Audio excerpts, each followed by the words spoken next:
Clasificación A. Apto para todo público.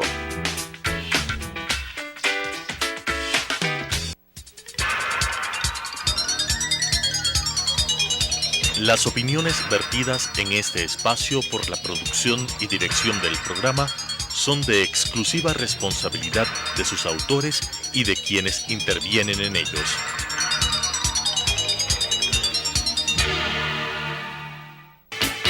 Sucesos presenta Enfoques, pensamiento libre y crítico. Día a día buscaremos diferentes visiones para la comprensión de la realidad del tercer milenio. Enfoques, un espacio que une noticia, análisis y opinión. Bienvenidos.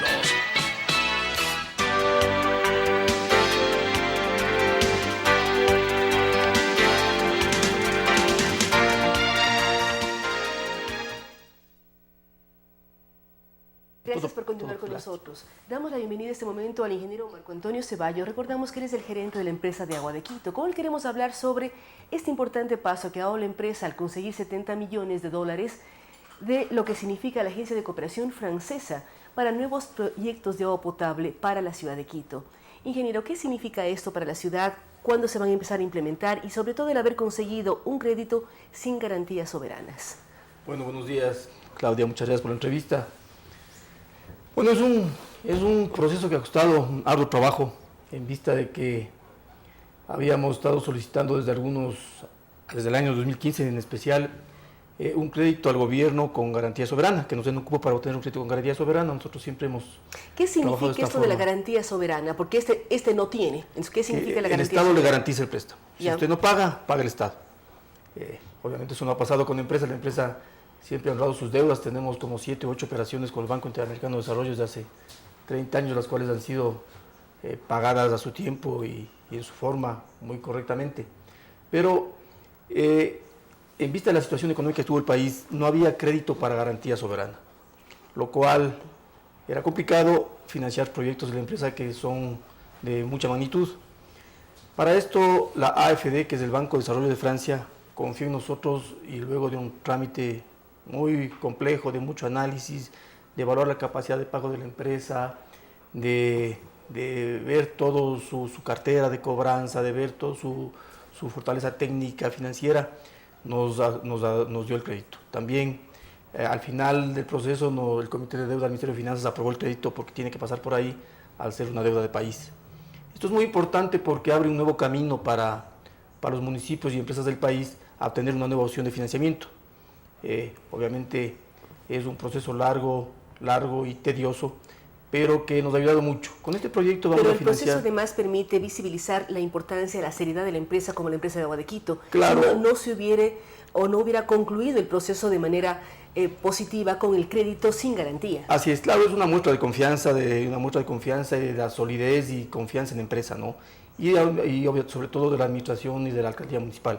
Que un organismo bilateral de crédito como es la AFD entregue un crédito de ese monto sin garantía al gobierno muestra total confianza en que las cosas se están haciendo bien. Este proyecto va a financiar, tiene 3 componentes, 3 proyectos, importantes, que en su conjunto van a garantizar el agua hasta el año 2040 para la ciudad, la oferta de agua cruda para la ciudad. ¿Qué significa agua cruda? La agua que viene de vertientes, de lagunas. Exactamente, nuestra materia prima. Nuestra materia prima que luego la potabilizamos y la distribuimos a la población. Consiste en captar 2.200 litros por segundo del río Chalpi, que está en las inmediaciones de Baeza, cerca de Papayacta.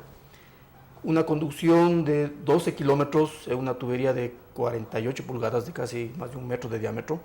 Y una pregunta, ¿qué acuerdos hay con la provincia de Napo? Porque nos estamos trayendo para Quito agua de la provincia de Napo. Bueno, los recursos naturales no son dueños de ninguna provincia, son del Estado en general. Entonces lo que hace el Estado es dar autorizaciones de uso. En este caso, la CENAGUA, que es el organismo técnico, rector del agua en el país, nos ha dado la autorización para usar esa agua. Pero adicionalmente, la empresa, con toda una estrategia de responsabilidad social, apoya a las comunidades que están cerca de nuestros lugares de captación de agua. En este caso a la población de Quijos, al cantón Quijos, le hemos apoyado con asistencia técnica. Vamos a construir un par de proyectos de alcantarillado ahí, Cantón Borja Quijos, que es el que está en frontera con la provincia de Así Pichincha. es. Entonces siempre estamos trabajando con ellos, estamos también trabajando en otro lado, en otros lugares de captación de agua como es en el lado de Papayacta. Siempre tenemos una estrategia de responsabilidad social con todas las comunidades que están cerca de nuestras captaciones, de nuestras obras, cerca de la ciudad.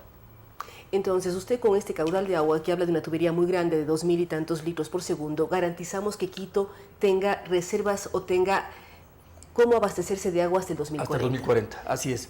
Además es importante, este es un proyecto multipropósito y de eficiencia energética porque aprovechando la topografía del lugar vamos a generar hidroelectricidad. Vamos a generar 7.6 megavatios de hidroelectricidad.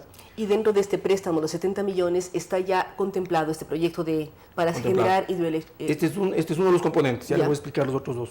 Claro, el primer componente es la captación de agua cruda, la generación de hidroelectricidad, que conducimos esta agua a la pileta de agua cruda que tenemos en Papayacta. Esta agua es bombeada por el sistema que ya existe de Papayacta a la planta de Paluguillo. Esta planta que ahora procesa 500 litros por segundo va a ser ampliada a 1500, es decir, vamos a triplicar su capacidad para abastecer especialmente a las parroquias orientales del distrito, con una línea de conducción de 42 kilómetros y 20 tanques de reserva que van a mejorar el servicio a las parroquias de Pifo, Puembo, Checa, Yaruquí, El Quinche y Guayabamba, que ahora tienen servicio, pero no tienen un servicio con la presión y con la continuidad que se requiere, ¿no? Además que esta es una zona de expansión de la ciudad, ahí está el nuevo aeropuerto, está la zona franca, y va a demandar a futuro muchos servicios, va a demandar mayor cantidad de agua, por lo cual estamos viendo a futuro. Aquí es importante ver que la alcaldía no solo está viendo los 4 años de gestión, y es más, los dos que quedan, sino estamos viendo proyectos a futuro que van a garantizar la calidad de vida a los habitantes del distrito. ¿Cuánto tiempo va a demorarse en la construcción del proyecto, ya que esté plenamente funcionando? Los 3 componentes tienen un plazo de 4 años y medio. El primer componente, que es de captación y conducción, tiene un plazo de 24 meses, la ampliación de la planta tiene un plazo de 18 y la construcción de la línea de transmisión de 24, pero obviamente van en paralelo, ¿no? Un proyecto ya está licitado ahorita, el primer componente, esperamos adjudicarlo en el siguiente mes y podría arrancar su construcción tal vez en el mes de septiembre. Es decir, va a estar en proceso y, como usted dice, va más allá de la gestión como alcalde del alcalde Mauricio Rodas o de su gestión como gerente de la empresa de agua de Quito. Así es. ¿Qué va a pasar después del 2040? Porque uno en Quito y en varias ciudades de la sierra goza de líquido vital de manera permanente, sin problemas.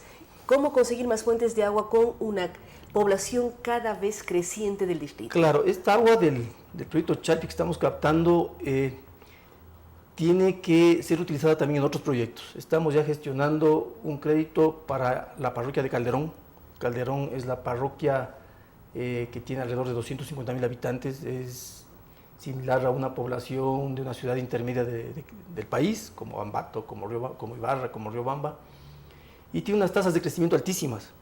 Entonces la infraestructura de Calderón está quedando ya muy pequeña y tenemos que ampliar. Entonces estamos gestionando un crédito por más de $100 millones, este sí tiene que ser con garantía soberana, para ampliar toda la infraestructura de Calderón, crear una línea de conducción que va a ir desde Paluguillo, desde Puembo hasta Calderón, y construir ahí una planta de tratamiento para abastecer esa ciudad. Eso se va a hacer con agua del Chalpi.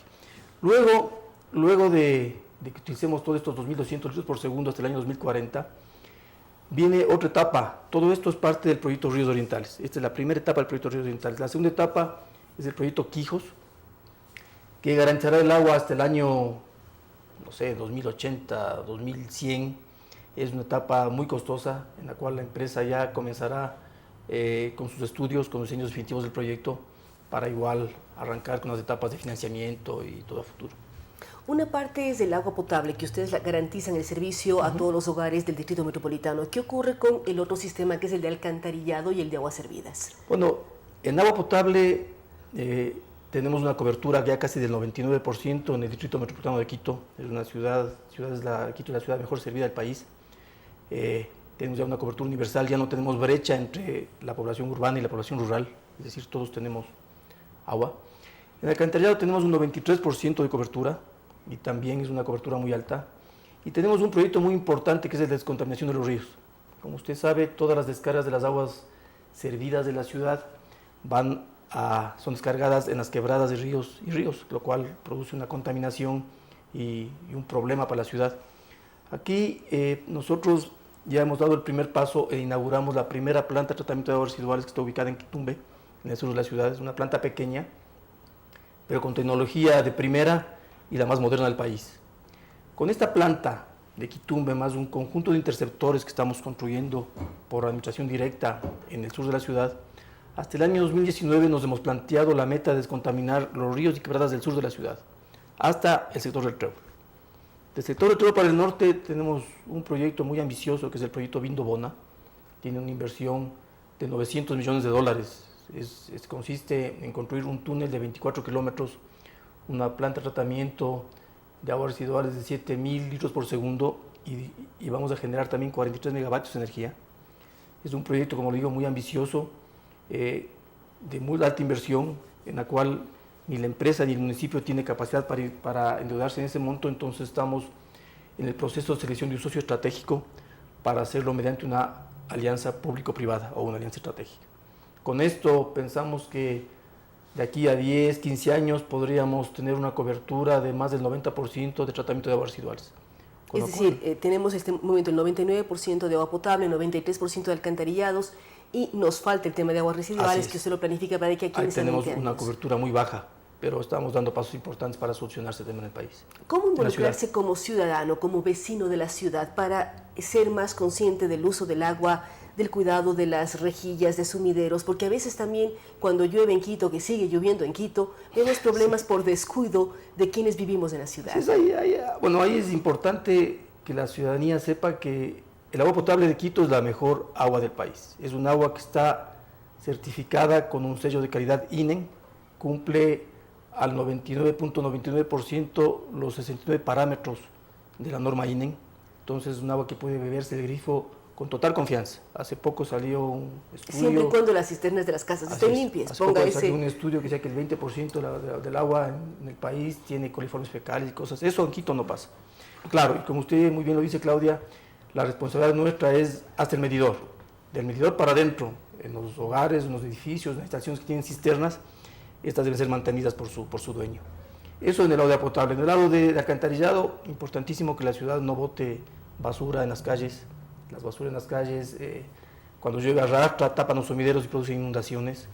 Entonces, y mantener la infraestructura de la empresa es un costo altísimo. La empresa tiene más de $1.000 millones de infraestructura de dólares en redes de agua y alcantarillado, y mantener eso en realidad es un costo muy alto. Entonces, si la ciudad nos apoya usando responsablemente el recurso agua, no desperdiciando, no botando basura a los sumideros, nos ayuda muchísimo. Es un trabajo en conjunto de la empresa con la ciudadanía.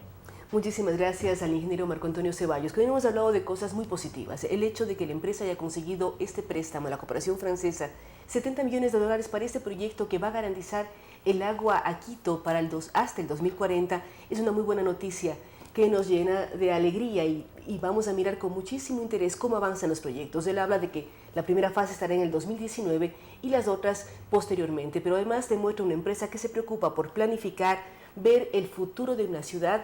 Ya nos empieza a dar años como 2080 o 2100, cuidando que Quito garantice su dotación de agua, pero también todo lo que tiene que ver con alcantarillado, y se está trabajando muchísimo en saneamiento de las aguas. Así es que felicitaciones al MAP y al ingeniero Marco Antonio Ceballos. Vamos en este momento a una pausa, luego la cual vamos a estar dialogando con el economista Ramiro González sobre lo que todo el mundo está hablando, el tema del IES y las pensiones. Con estas ideas y opiniones, regresamos con Enfoques.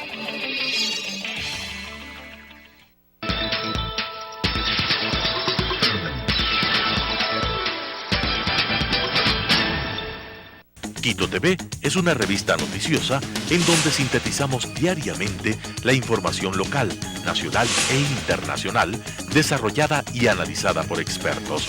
Quito TV, lunes a viernes, a las 7 horas, a las 12:30 horas, a la 1 de la madrugada.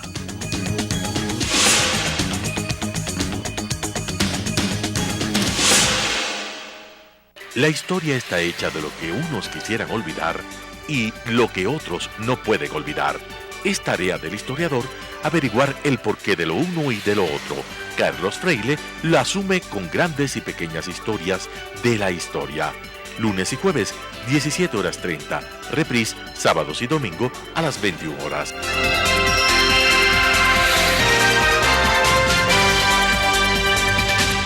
Realidad Nacional, un espacio que analiza los aspectos coyunturales, políticos, económicos y sociales, transmitido para todo el país a través de la Asociación de Canales Comunitarios y Regionales del Ecuador, se crea Realidad Nacional, sábados 19:30, reprise, domingos 19:30.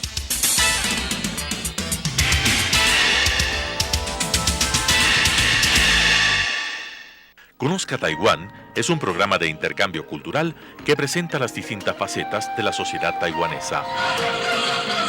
Conozca Taiwán, jueves 17 horas, reprise, sábados y domingos 19 horas.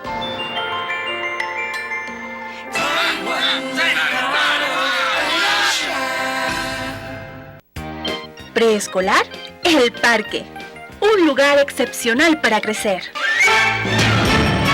¿Dónde iniciará la educación preescolar su hijo? Llegó la hora de decidir. Preescolar, El Parque.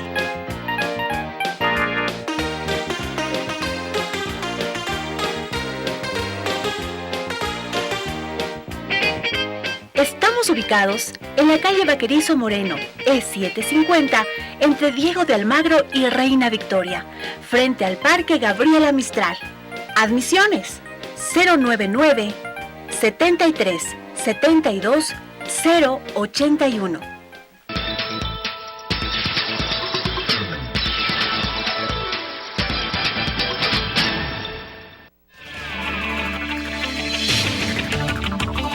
Con nuevas ideas y opiniones, estamos de vuelta con Enfoques.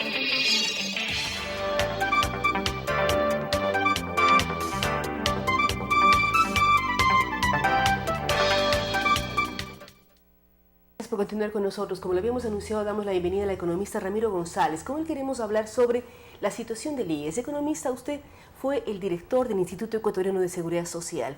¿Qué pasó cuando usted salió? ¿Dónde quedaron las cuentas perdidas, las cifras que desaparecen de los balances?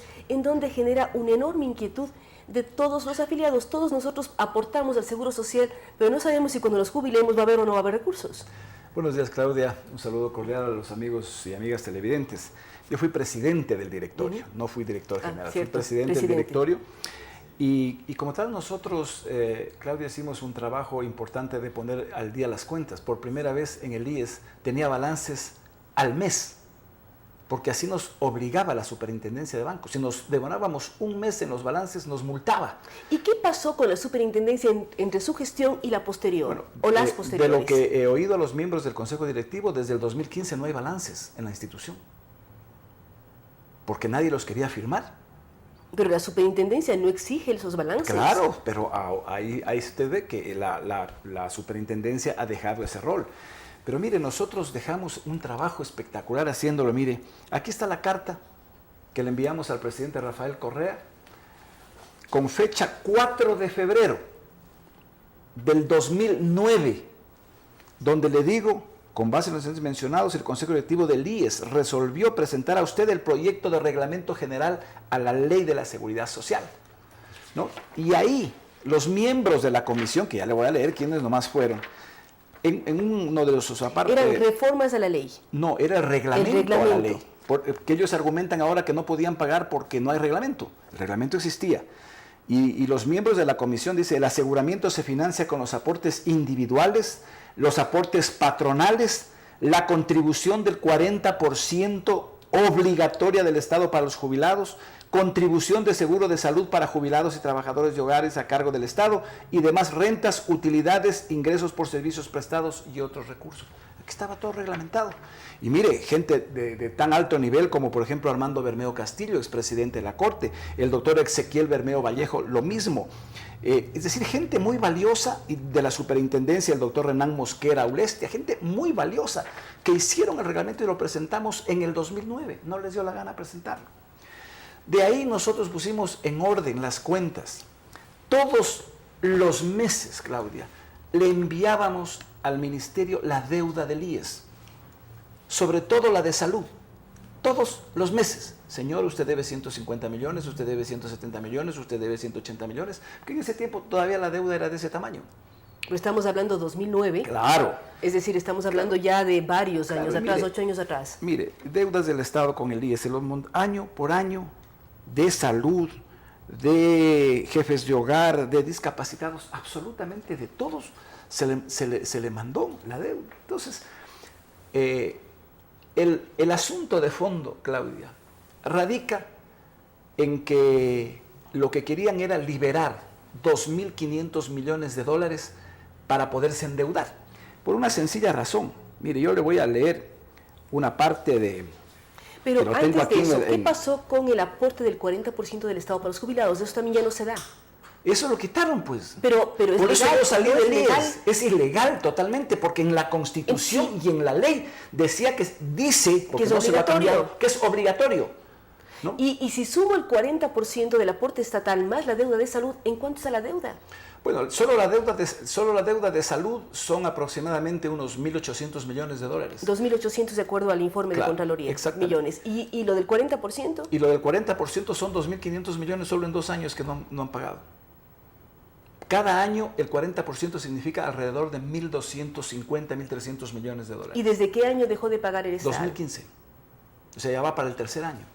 Entonces, la situación se vuelve terrible, ¿no?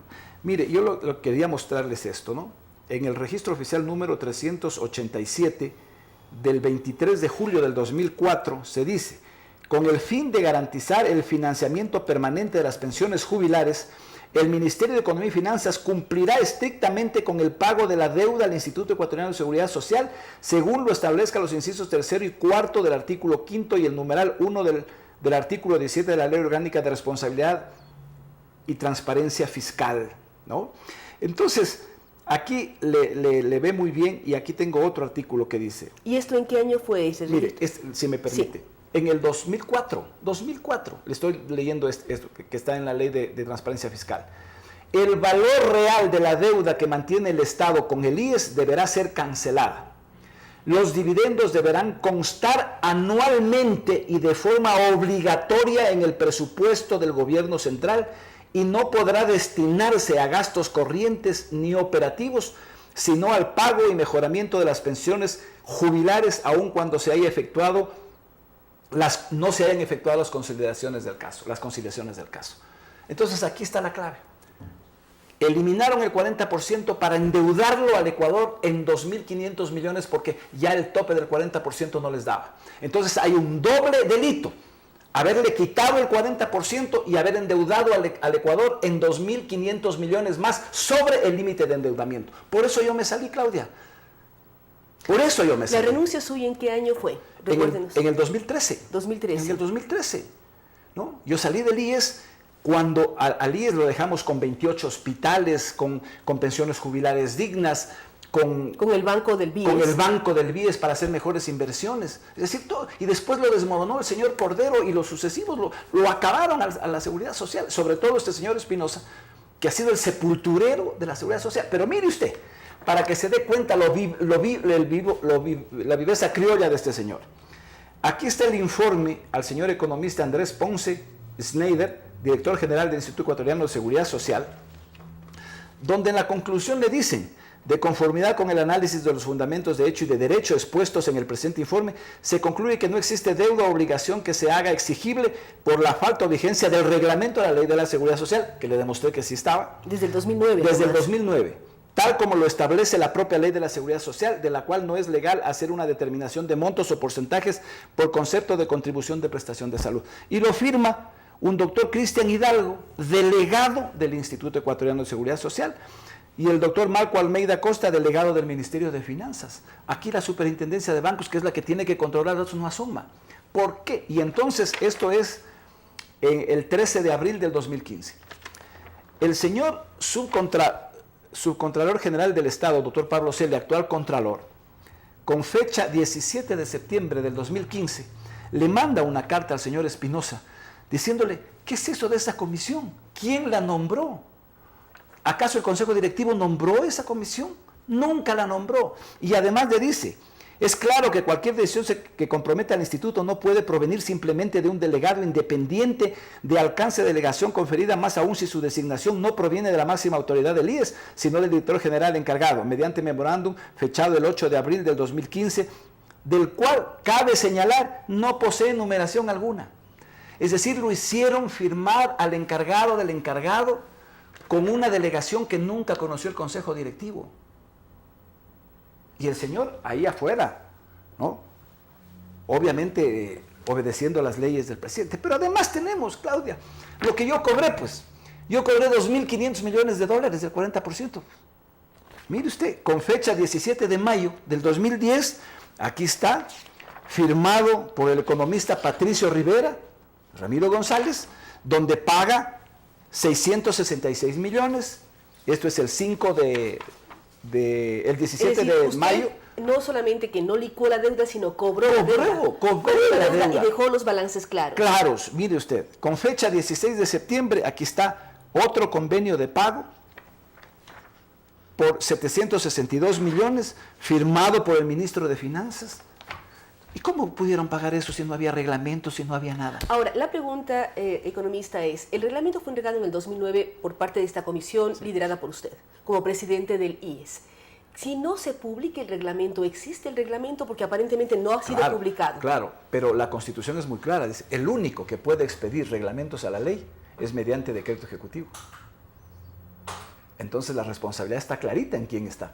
Yo cumplí como director general, como presidente del IES, mandándole al señor presidente, que es el que la ley y la Constitución manda que debe expedir los reglamentos. Entonces, el que no cumplió no es Ramiro González, sino se llama Rafael Correa Delgado. Pero ¿y por qué hubo desde el 2009 hasta el 2017, el presidente Correa termina sus funciones el 24 de mayo y no se expide el reglamento tan importante y que hubiese evitado tanta... Porque no era necesario, para pagarlos estos no era necesario, pues por eso me pagaron 2.500 millones. Estaba en la ley, no solamente en el reglamento. Por eso me pagaron, vea, aquí tengo además, otro. está refrendado no solo en la ley, en la propia Constitución. Exacto, entonces ¿dónde está? Mire, el 23 de abril del 2012, otra vez, mire, se paga 1.480 millones. Entonces, si es que el reglamento era el obvio, ¿por qué pagaron esa plata? El propio presidente con su delegado, aquí está la firma, vea. Entonces, mire, aquí el 26 de abril del 2012 es donde se confirma el pago, firmado nuevamente por Patricio Rivera y por mi persona. Entonces, ¿de qué estamos hablando? ¿Por qué hasta cuando yo estuve sí se podía pagar y después con el señor Espinosa no se puede pagar? Es más, le quita la plata de un mes para otro en los balances. El último balance que se presenta a la Superintendencia de Bancos y que por eso se conoció fue cuando le quitaron de septiembre a octubre los 2.500 millones de un plumazo.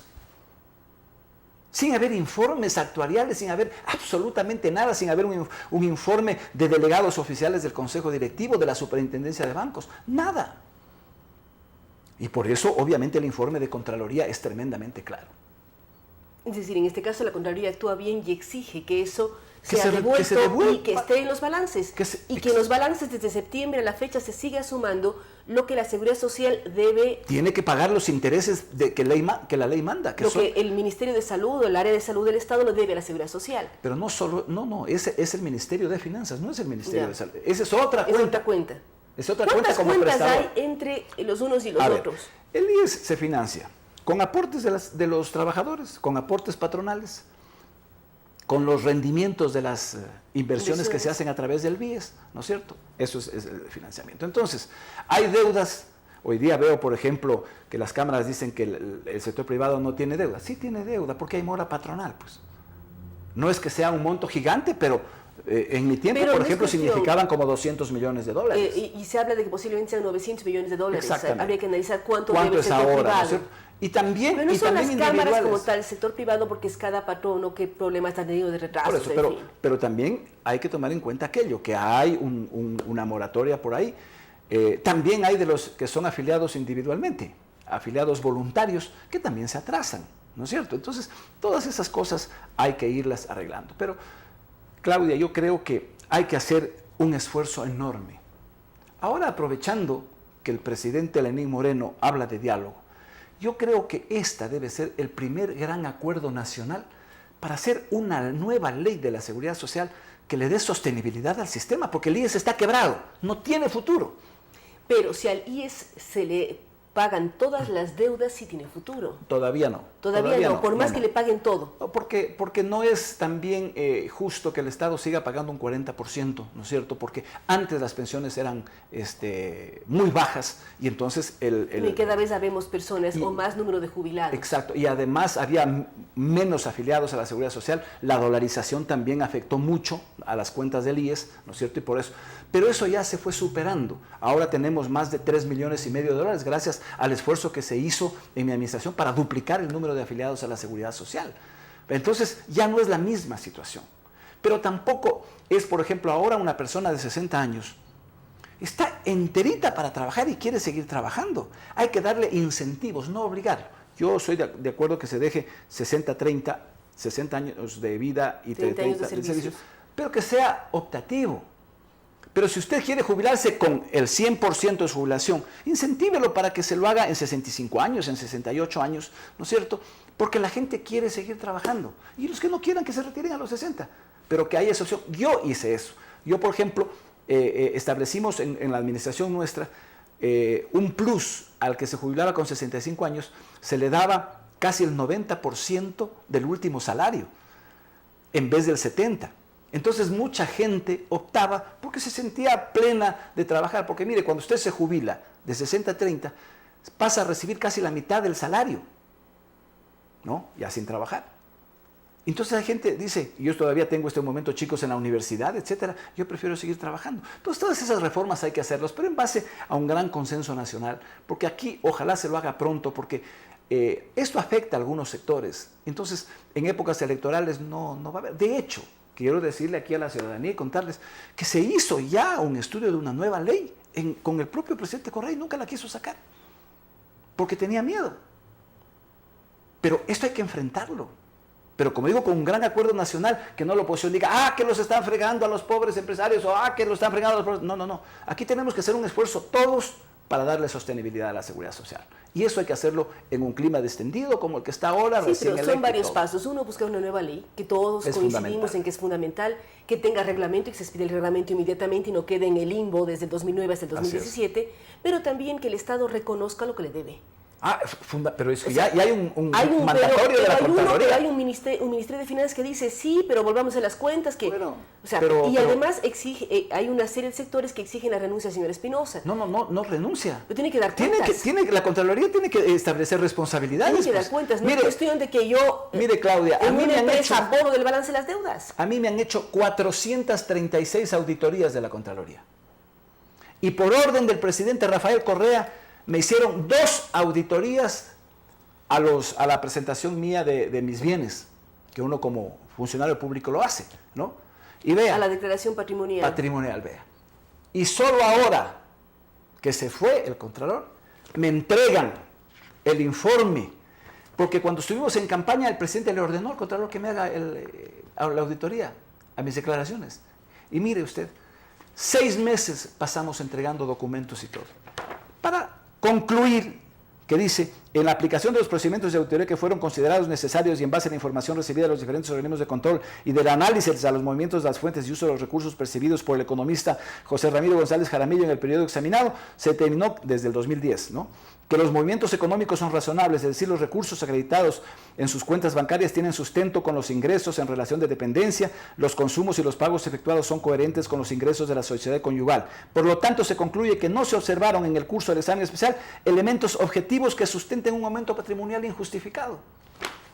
Vea, así se trabajó. Pero Correa y sus ministros, y sobre todo Corcho Cordero y este señor Espinosa, han tratado de mancillar mi nombre para tratar de tapar todo esto en lo que yo estuve en desacuerdo. Yo no podía ser parte de la quiebra de la seguridad social, porque yo fui uno de los que revivió y el sector empresarial tuvo confianza porque la gente tenía hospitales, la gente tenía medicamentos, se contrataron más de 2,000 médicos, es decir, se hizo una verdadera revolución, como lo reconoció el propio Correa. Pero claro, como no le secundé en esto porque era ilegal, porque me podía ir preso, como debe ir preso los que hicieron esto, entonces ahí sí soy el traidor, soy el ni sé cuánto, pero yo no podía traicionar al pueblo ecuatoriano ni a 3,5 millones de afiliados a la seguridad social. Usted es claro en esto, pero ¿cómo solventar y cómo hacer que la seguridad social no quiebre? De eso dependemos muchísimos, miles de ecuatorianos. Mire, Claudia, cuando nosotros hicimos el BIES, acuérdese usted, nosotros hicimos concurso público porque yo puse en la ley que debe hacerse por concurso público los altos mandos del IES. Y por eso Efraín Viera, por ejemplo, salió de Diners Club Guayaquil y se vino a trabajar en el BIES por un concurso donde se presentaron 900 personas. Desde que salí yo, Claudia, no han hecho un solo concurso, no han podido nombrar a un gerente, solo nombran subgerentes encargados de la gerencia. ¿Cómo se puede manejar al banco más fuerte del país con los amiguetes? No hay forma. Nosotros en 2 años al IES lo dejamos con un rendimiento del 7.8% anual de sus inversiones, haciendo las cosas técnicamente con profesionales muy probados, sin meter política allí, sino haciendo las cosas bien. Eso es lo que se debe hacer, invertir bien. Y el problema grave, Claudia, es que el presidente Correa, a pesar de su formación académica, no entendió nunca que era un fondo de pensiones. Él hablaba del superávit en la seguridad social. Lo que hay es reservas, pues, para poder pagar en 30 años a los que están comenzando a aportar ahora. Él no entendió. ¿Por qué tiene el IES hoteles? Porque es una inversión. Y fueron y lo regalaron a los chinos al Hotel Colón. ¿Por qué el IES tiene cementeras? Fueron y vendieron las cementeras. Porque no entiende que un fondo de pensiones tiene que invertir en cosas. Para garantizar que después de 30, 40, 50 años tenga cómo Como, pagar por las ejemplo, se afiliados. tiene cerca del 12% de acciones de la favorita, por ejemplo. El IES. Es, ¿Cómo después de los dueños generales, es uno de los mayores ustedes en accionistas. la bolsa de valores para saber dónde invertir? Yo hice todas las transacciones en la Bolsa de Valores. Desde que salí yo, nunca más se hicieron las transacciones en la Bolsa de Valores. Por eso a mí, cuando yo, por ejemplo, prestaba a la Seguridad Social al Estado, 150 millones, 200, me sacaban en la prensa porque yo publicaba. En el 2015 se prestaron 2.500 millones. ¿Usted vio en la prensa alguna cosa de esas? No, porque no se enteraron. Porque no habían balances, porque no se hacían las cosas con la Bolsa de Valores. Esa es hacer la forma transparente. Y los hospitales, ve, todos los hospitales se hicieron por concurso público. Los 2 hospitales que están acabando de ser, que los dejé yo iniciados, el hospital de Guayaquil y el del sur de Quito, los estudios, todo, lo hicieron a dedo. Sin concurso. Entonces, lo importante es que hay un nuevo gobierno. Exacto. Que debe depurar, debe transparentar y debe garantizar, como dice el economista Ramiro González, que exista una nueva ley de seguridad social que sea transparente en las deudas. Hay un informe ya de Contraloría, esperamos que la seguridad social reconozca lo que el Estado le debe, porque no es que debe la seguridad, de pronto desaparecen las deudas del Estado al IES, lo cual es algo extremadamente complejo, que los responsables también den las razones y justifiquen o no justifiquen por qué borraron de los balances estas cifras. Hay una serie solo, de Claudia, elementos, sí. para concluir, y no hay que olvidarse, ¿no?, que, como dije, el objetivo fundamental de esto, aparte de hacerle daño al IES, era liberar 2.500 millones de dólares de deuda y que vean hasta cuánto llegó la deuda con esos 2.500 millones en el 2015. Por eso lo importante es transparentar la información, saber efectivamente cuánto debe el Estado ecuatoriano al IES y al mundo exterior también, porque ahí hay una serie de parámetros y análisis. Exactamente. Así es que es hora de que consigamos tener esta información. Queremos agradecer al economista Ramiro González su presencia en este espacio en Radio Sucesos y Telesucesos. Vamos a ir a una pausa, luego de la cual estaremos dialogando con el asambleísta Esteban Bernal.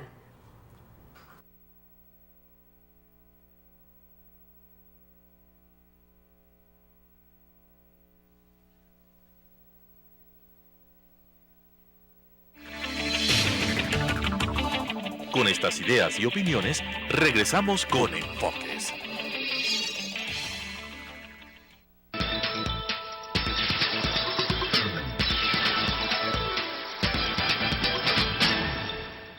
Quito TV es una revista noticiosa en donde sintetizamos diariamente la información local, nacional e internacional, desarrollada y analizada por expertos.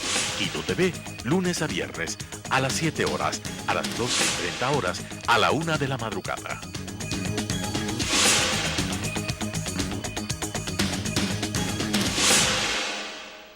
La historia está hecha de lo que unos quisieran olvidar y lo que otros no pueden olvidar. Es tarea del historiador averiguar el porqué de lo uno y de lo otro. Carlos Freile la asume con grandes y pequeñas historias de la historia. lunes y jueves, 17:30. Reprise, sábados y domingo a las 21 horas.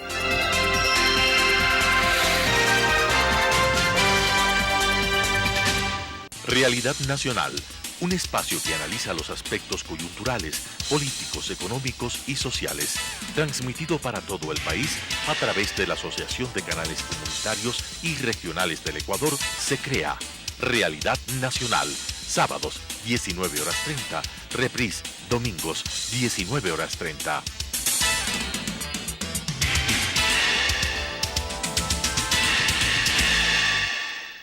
Conozca Taiwán es un programa de intercambio cultural que presenta las distintas facetas de la sociedad taiwanesa. Conozca Taiwán, jueves 17 horas, reprise, sábados y domingos 19 horas.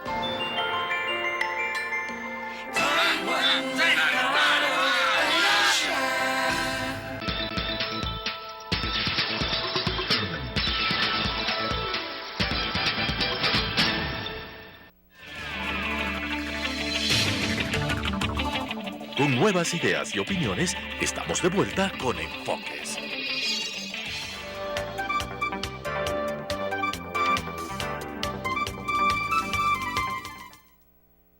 Gracias por estar con nosotros. Estamos aquí conversando con el asambleísta Esteban Bernal de la ciudad de Cuenca.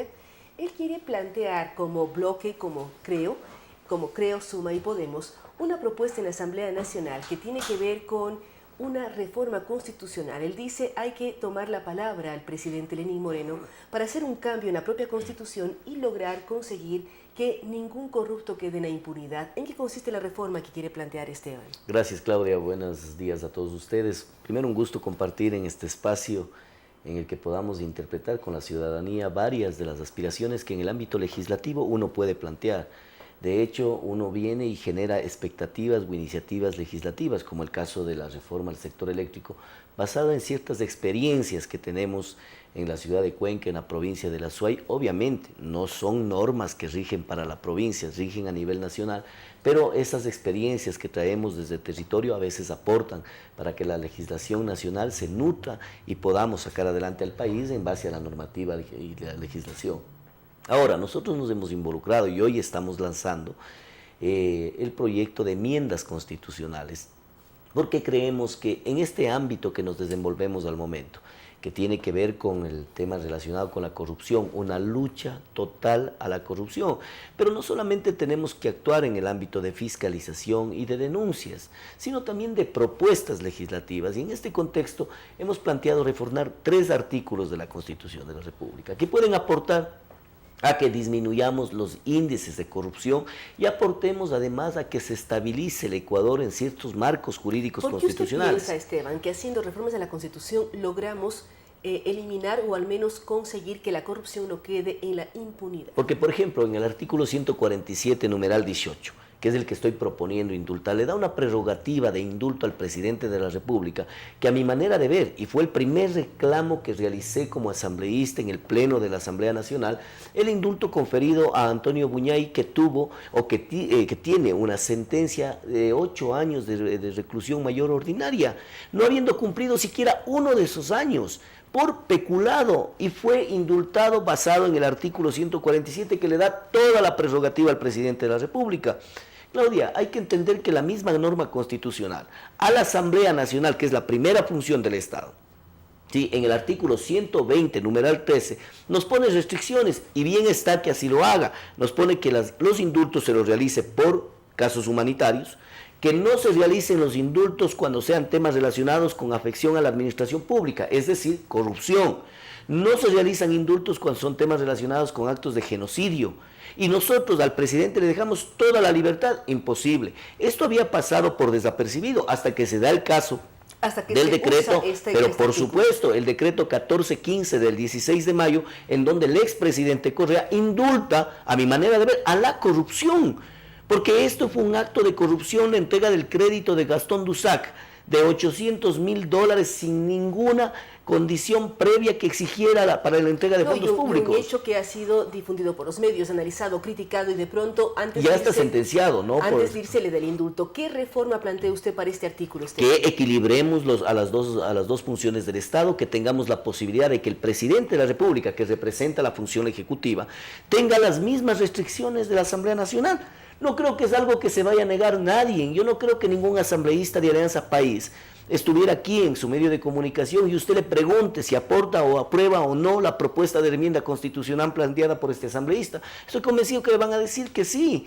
¿Por qué? Porque es obvio que le estamos planteando de que restringamos al futuro para que en el Ecuador no se presente un ápice de posibilidad de que se indulte a la corrupción. ¿Cuándo usted piensa que debe poder o puede tener la figura de indulto el presidente del Ejecutivo? Porque en este momento la CONAIE está pidiendo una serie de indultos. ¿Son posibles, no son posibles, de acuerdo a su nuevo planteamiento? A ver, nosotros tenemos que entender que la Carta Magna le permite a la Asamblea Nacional tener dos condiciones. Una de indultar, al igual que al presidente, y otra de amnistía.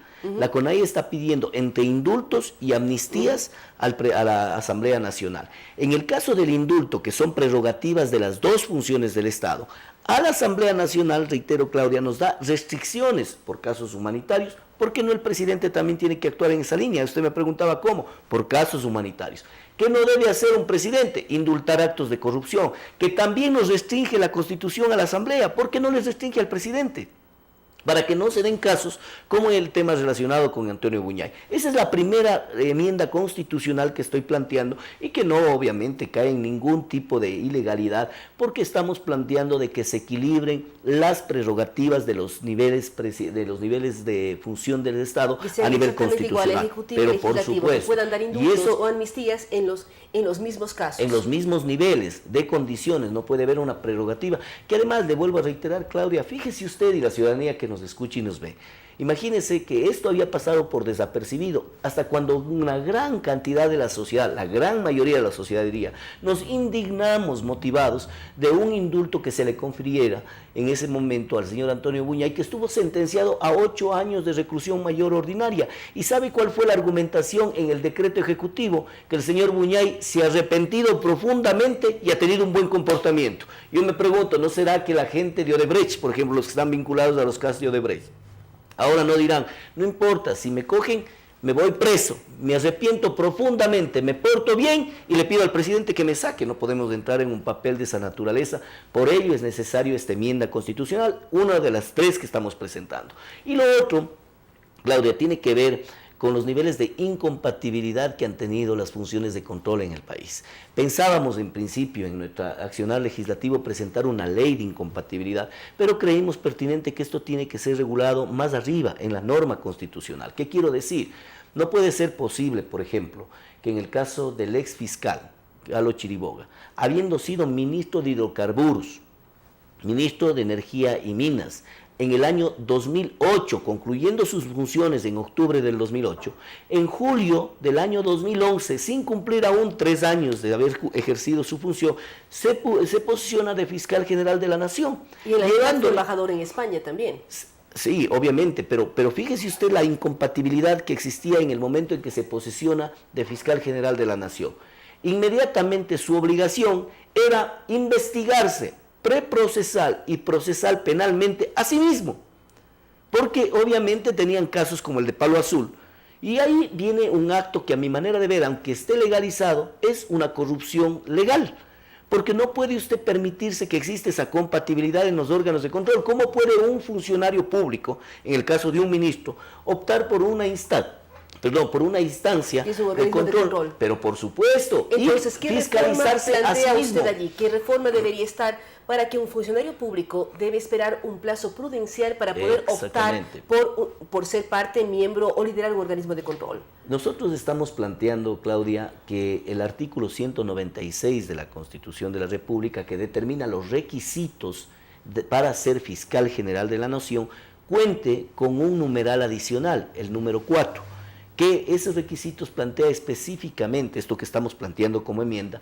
de que no podrá ser fiscal general de la Nación, o diría yo, no podrá presentarse al concurso pertinente acorde a ley. ¿Solo para fiscal o también para Contralor y para los otros organismos de control que tendrían que juzgarse a sí mismos, como usted menciona? Estamos manifestando nuestra intencionalidad de la enmienda constitucional en el 196, que tiene que ver con el fiscal que no pueda presentarse mientras haya ejercido 5 años antes la función de libre nombramiento y remoción con cargo ministerial y otros equivalentes. Y en el caso del artículo 211, que es la tercera reforma, estamos planteando lo propio para el Contralor General del Estado. En esta primera instancia nosotros estamos evaluando y valorando que tenemos que profundizar este nivel de control, Claudia, a nivel de las instancias pertinentes de control del Estado, Fiscalía General del Estado, Contraloría General del Estado, el uno tipificado en el artículo 196 de la Constitución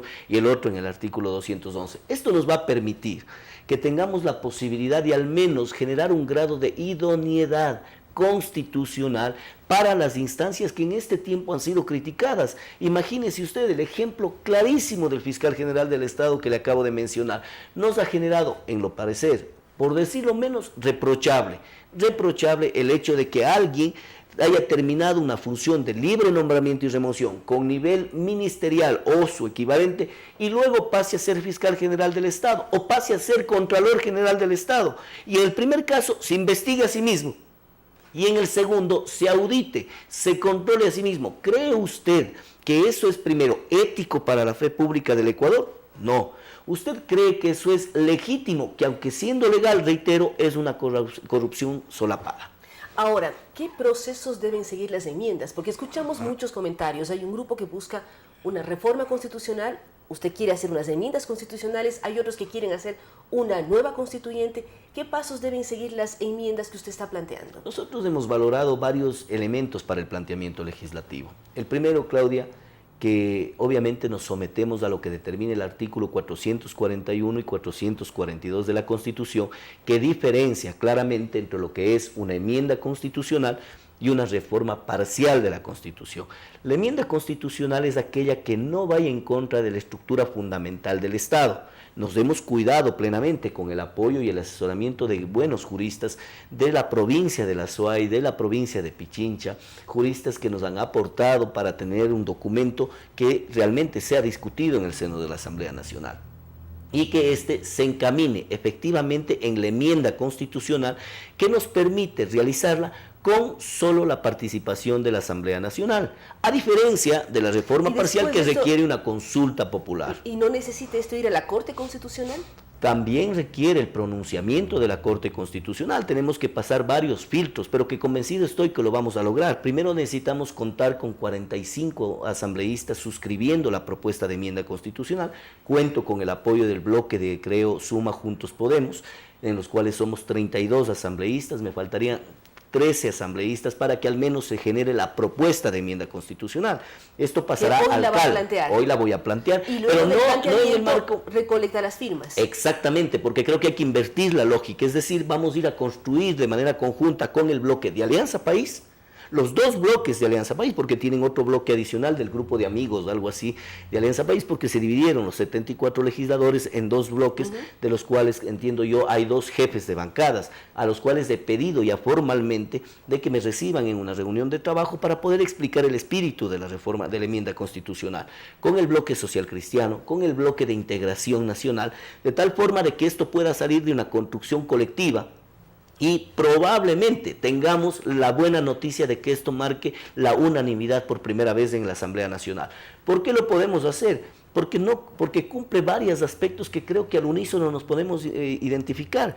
Primero, no es una reforma a la estructura fundamental del Estado, es un tema relacionado con precautelar acciones constitucionales para evitar la corrupción. Segundo, estos temas son actos legislativos relacionados con cualquier proceder coherente de un legislador. O usted le va a preguntar nuevamente, perdóneme reiterar en el ejemplo anterior, a un legislador de Alianza País que le diga, ¿usted quiere o no quiere que se ponga una norma para que no permita la incompatibilidad entre los órganos de control? Es decir, que el Contralor no se controle a sí mismo.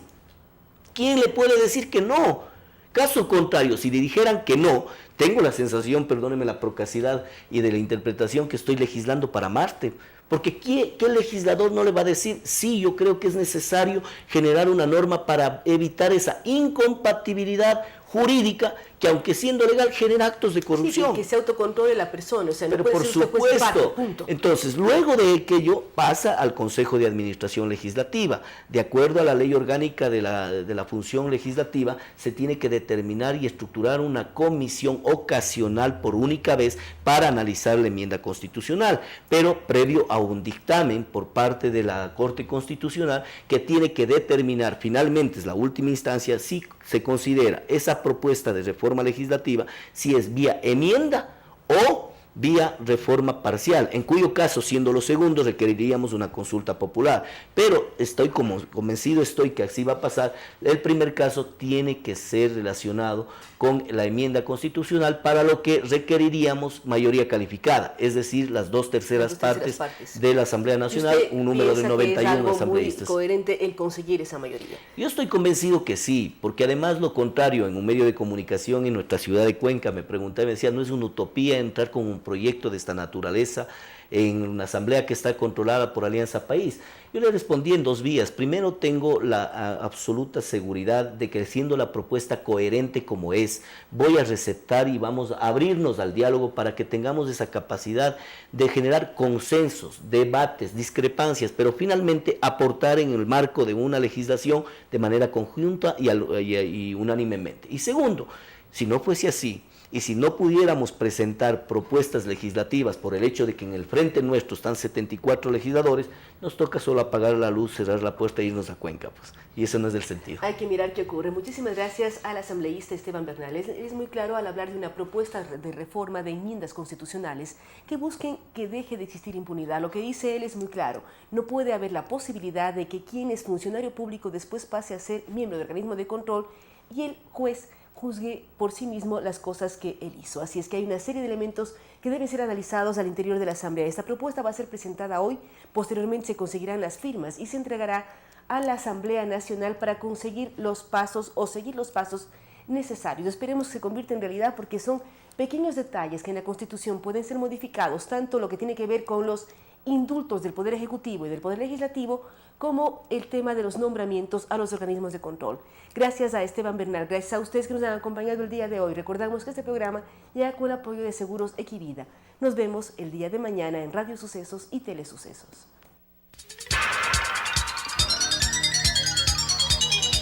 Las opiniones vertidas en este espacio por la producción y dirección del programa son de exclusiva responsabilidad de sus autores y de quienes intervienen en ellos.